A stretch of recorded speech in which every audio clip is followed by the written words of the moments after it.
as we talk about this birthing process, so many of us, part of why we know the time is now to offer this program is because so many of us are being called. Now is the time for us to offer our real soul gifts, those things that we have buried perhaps because we were afraid that someone might laugh at us, or we're not good enough, or whatever. We've all got those. We all have that. There's some part that's connected to your passion, that's connected to who you are. Hiding? Well, what have you been hiding? Well, I don't feel like I've been hiding, but I have had a pretty hard time recently. For those of you who aren't familiar, I just put out my first album, and that for me was a major birthing process.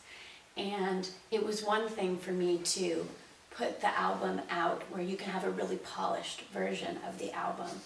And but even so, a big risk, because I was someone who grew up being told I didn't have what it takes. I didn't have the voice. I didn't have whatever it was. I wasn't going to Broadway, so I should just give it up. And so even stepping out, one of my soul gifts and callings is around music, sacred music that really opens people's hearts. But I could do it in the studio in a way that felt good because I could redo it and I could polish it and I could buff it. But for me, a real edge just recently was stepping out onto the stage and doing it live, where there's no redos, there's no mistakes. Or there are mistakes, but you can't redo when those come up. And it was terrifying. This birthing process can be so terrifying. I couldn't sleep for days. I would wake up in the middle of the night in a cold sweat. I would be afraid of people laughing at me, which actually happened to me when I was in high school. I had a terrible show that I started crying in the middle of. Sort of everyone's worst nightmare happened. So I had that in my system, and when I went to offer it, it started coming up again while I was on stage, and I hit a few wrong notes. And what was my saving grace, literally, was having sisters, including you, Elaine, including other women who've been part of this program, actually, including people that are participants in our program.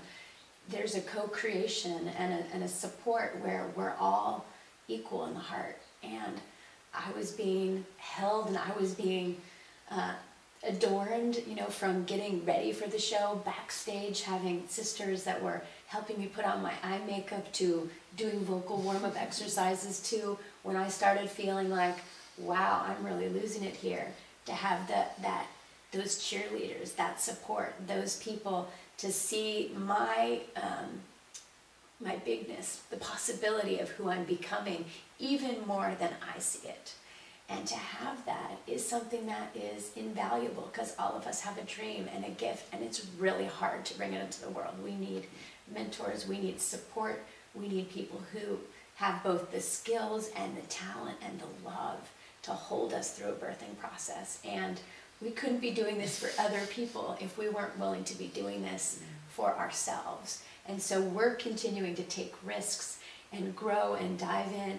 And as we're doing that, we're also holding others in doing that. But the truth is, we're all in this together. This is the call of the time. I call it the sacred undone-ness.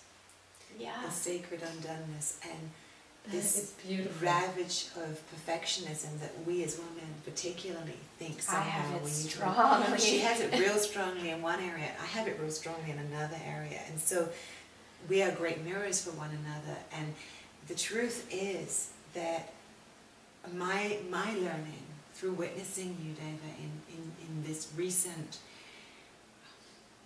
unveiling, coming apartness of your own being, is I love who you are in the undoneness of your being. I love who I am in the undoneness of my being. And yet so much of the time when we are called to be leaders in the world, or we're called to be showing up with our greatest gifts, or we're looking at the business world as how do we become priestesses and healers in the business world, we think we have to become something other than who we are. And my biggest learning has been to undo that learning, undo the learning of that there's something I have to be other than who I am. Even in the making of this work here, even in reaching out to you here, The temptation is to go into performance. The temptation is to present myself to you with myself all completely done up. And yet the truth is that I know that the biggest thing that people are hungering for, myself included, is vulnerability and authenticity and power. All of those three together. And how to do that in the world is a rare and fine art.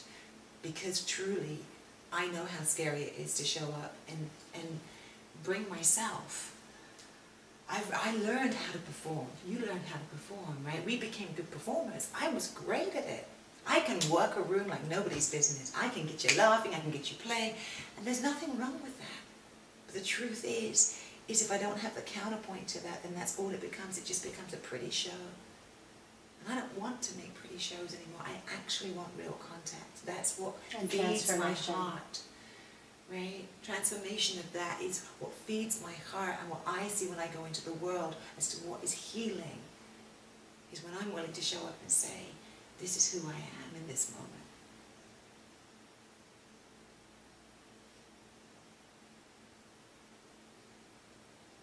That whole exchange, the two of you,